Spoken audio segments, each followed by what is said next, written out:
فتح وحماس والجهاد والجبهة الشعبية وما أشبه الفصائل الفلسطينية هذه كلها، أي جبهة التحرير، كلها خذوها وضعوها في أقرب سلة للقمامة.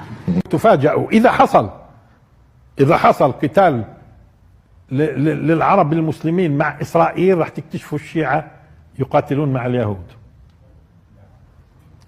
يعني الناس اللي بيظنوا انه الشيعة بدها تحرر فلسطين راح يتفاجئوا زي ما تفاجئوا هلا، زي ما تفاجئوا في افغانستان، وتفاجئوا في العراق، وتفاجئوا في سوريا، وبتفاجئوا في اليمن، وبتفاجئوا. أقندر عليك وعلى ربك وعلى صحابتك وعلى نبيك وعلى كتبك وعلى مصاحفك وعلى أنبيائك وعلى رسلك وعلى تابعينك وعلى مهاجرينك وعلى مشايخك، و10 قنادر على ربك وعلى ملائكته وعلى كتبه وعلى رسله، طلعنا أبوك لأبو حتى دينك.